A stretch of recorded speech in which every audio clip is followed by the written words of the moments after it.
مشاهدينا الأفاضل، طابت أوقاتكم. نشرة أخبار الفضاء الإريترية لهذه الفترة يصحبكم فيها محمود عبد الله بكفاح، والتي نستهلها بأهم وأبرز العناوين.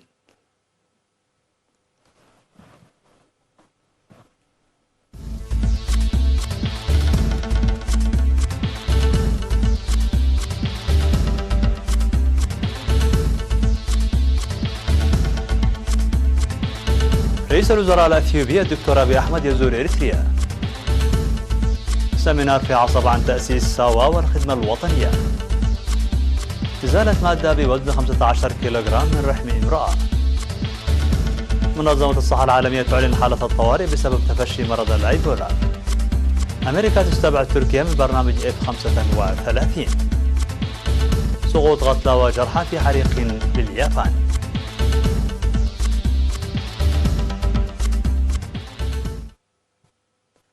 مرحبا بكم من العناوين إلى التفاصيل.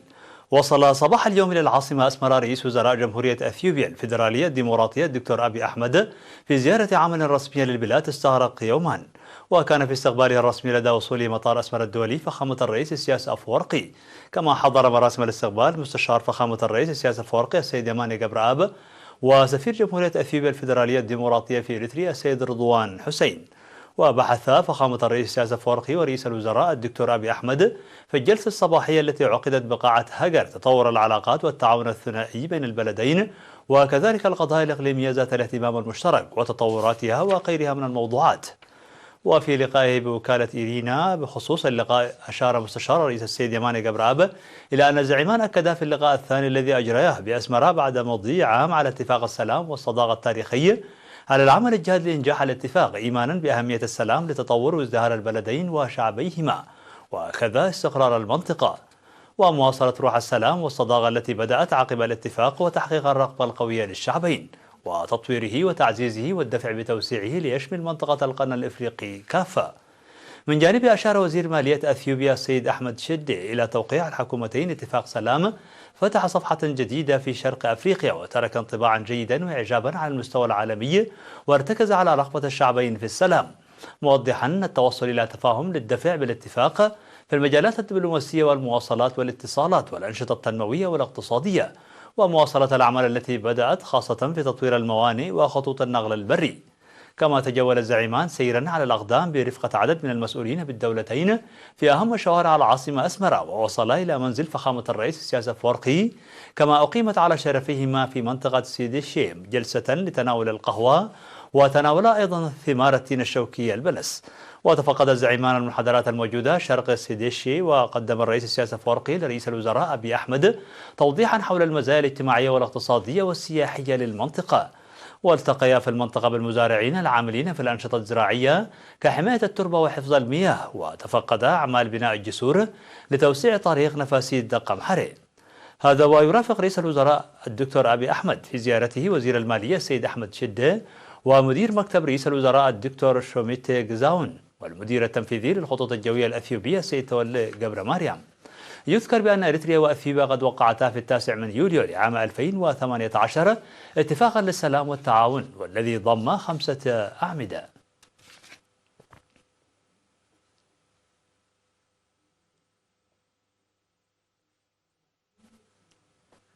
عقد في مدينة عصب سمينار للمشاركين في الدفعة 31 للخدمة الوطنية بمناسبة الذكرى 25 للخدمة الوطنية لتأسيس ساوا وبدء الخدمة الوطنية، الذي يحتفل به تحت شعار ساوا خيار صحيح نحو مستقبل مشرق.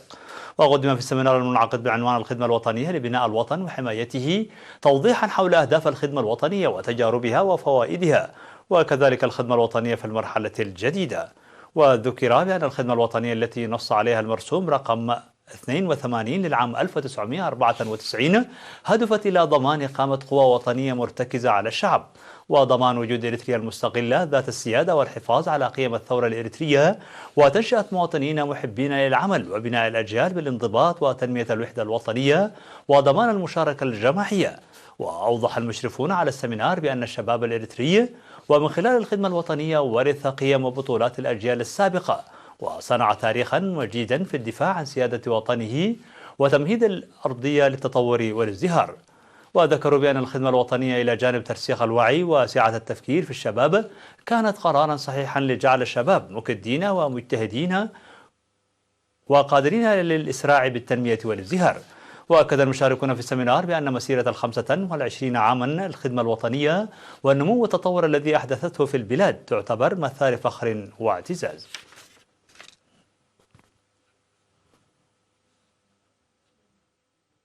قيم قسم الزراعة والأراضي في الإقليم الجنوبي في 17 من يوليو الجاري بمدينة مندفرة الأنشطة المنفذة خلال ال6 أشهر الماضية. وأوضح القسم في تقييمه الأنشطة الجارية للحفاظ على المياه واستقرار البيئة وتنفيذ أنشطة حفظ المياه والتربة في 4000 هكتار خلال النصف الأول من العام بمساهمة جماهيرية واسعة وبناء 9 حفائر في 5 مديريات بالإقليم.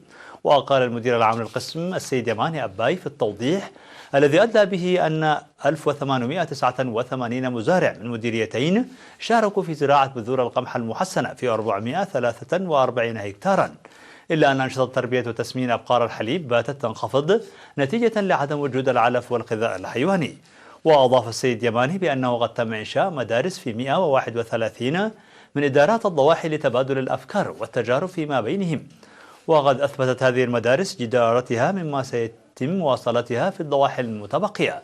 وشهد التقييم نقاشا واسعا فيما يتعلق بتنمية البذور وحفظ المياه وحماية التربة بالإضافة إلى ثروة المواشي والتنمية القابية والحياة البرية.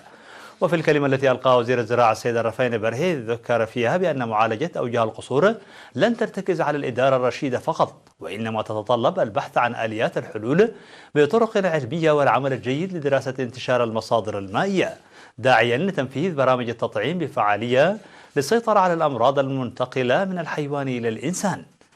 من جهته قال حاكم الإقليم الجنوبي السيد فريم قبر كريستوس أن برامج حفظ المياه وحماية التربة ليست مهام تترك لوزارة الزراعة فقط، وينبغي الدفع بهذه الأنشطة في كافة المناطق والعمل بقوة لإدخال موقد الحنة التقليدي، مؤكدا بأن إدارته سوف تبدي تعاونها اللازم لإنجاح المهام بفعالية. ذكر في الورشة التي انتظمت مدينة كرم بأن حملات التوعية الجارية لرفع وعي المجتمع بالرعاية الصحية للأمومة والطفولة ظلت تلعب دورا هاما في تحقيق تطور ملموس في رعاية الحوامل. وأوضح مسؤول فرع الأسرة والمجتمع في مكتب الصحة بالإقليم السيد بنيام فساتيون عن تسجيل تقدم مشهود في مجال المتابعة الصحية ورعاية الأمومة والطفولة، وذلك بفضل التنسيق الجيد بين كافة المؤسسات.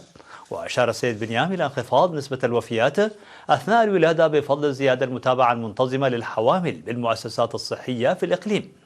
كما ناقش المجتمعون في الورشة العديد من الموضوعات المهمة التي تبرز سبل الحفاظ على هذا الإنجاز وسبل تطوره. وذكر بأن التطور المضطرد للتطعيم أدى إلى السيطرة والحد من الأمراض مسبقا، وسوف يتم الدفع بذلك في المستقبل بشكل واسع. وانطلاقا من أهمية عنابر انتظار الحوامل وخاصة في المناطق البعيدة ظل يجري العمل لتوسعته. في الختام قال السيد بنيام أن عدم تجمع القرى المتناثرة ظل يسبب عائق كبير يحول دون تطور ونجاح الخدمات الصحية، مناشدا الجميع لإنجاح برامج تجميع القرى.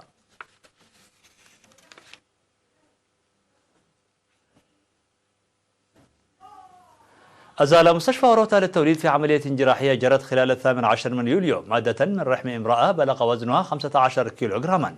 وقد أزيلت المادة من رحم امرأة تبلغ من العمر 54 عاما وهي من قرية وكزاجر ظلت تعاني لفترة طويلة.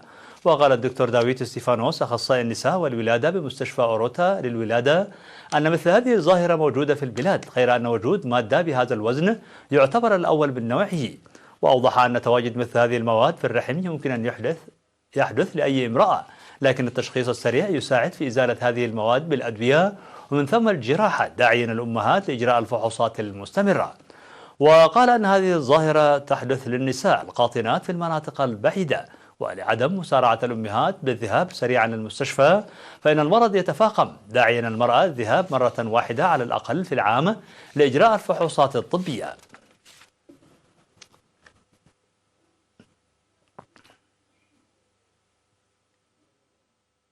مشاهدينا الفاضل، كانت هذه الأخبار الداخلية. فاصل قصير ونوفيكم بالأخبار العالمية، فابقوا معنا.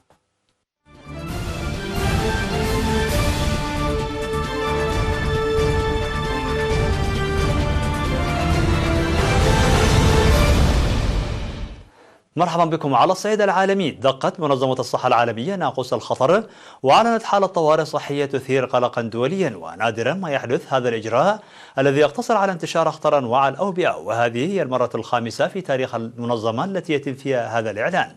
وتم احتواء وباء إيبولا في المناطق النائية بعد عام على تفشيه في شرق جمهورية الكونغو الديمقراطية، لكن هذا الأسبوع تم رصد حالة لمصاب بالفيروس في مدينة غوما عاصمة المقاطعة الشرقية. وكانت المنظمة قد امتنعت عن إعلان حالة الطوارئ الصحية في مناسبات ثلاث سابقة، لكن تأكيد إصابة مبشر جيلي في غوما التي تعتبر بوابة العبور إلى منطقة البحيرات العظمى في أفريقيا كان نقطة تحول كبير في موقفها. وقال المدير العام للمنظمة تيدروس أدحانوم غابرييسوس في بيان له أنه قد حان الوقت لكي يحتاط العالم، معلنا أنه قد قبل توصية مستشاريه بإعلان حالة الطوارئ.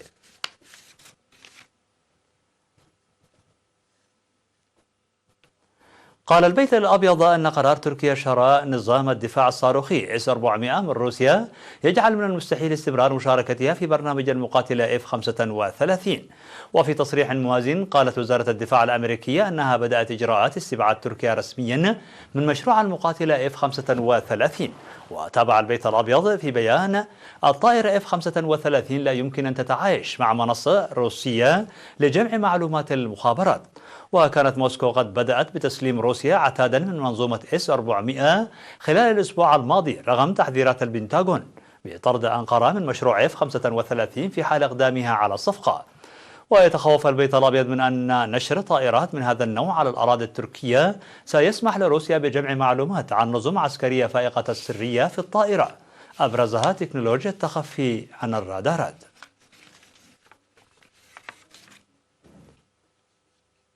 ذكرت وسائل إعلام يابانية أن أكثر من 10 أشخاص يعتقد بأنهم لقوا حتفهم في حريق يشتبه بأنه متعمد شبه في استوديو للرسوم المتحركة بمدينة كيوتو اليابانية. ونقلت وكالة أنباء كيوتو عن شرطة المدينة قولها أن نحو 10 أشخاص عثر عليهم راقدين بالطابق الثاني من المبنى، لكن لم ينقلوا على الفور إلى مرافق طبية بسبب الاعتقاد بأنهم ماتوا بالفعل. وكانت وكالة كيودو قد قالت في وقت سابق أن أكثر من 30 شخصا أصيبوا في الحريق، بينهم 10 في حالة خطيرة. وذكرت هيئة الإذاعة والتلفزيون اليابانية أن الشرطة اعتقلت شخصا عمره 41 عاما سكب سائلا يبدو أنه بنزين حول الاستديو. أقيم يوم الثلاثاء الماضي عرض للمشي على الحبال في بلدة واندا الصغيرة في إحدى المقاطعات جنوب غرب الصين. وتم تنفيذ العرض من قبل 10 فنانين قاموا بعرض ألعاب بهلوانية خطيرة من خلال المشي على الأسلاك في حركات أبهرت الحضور.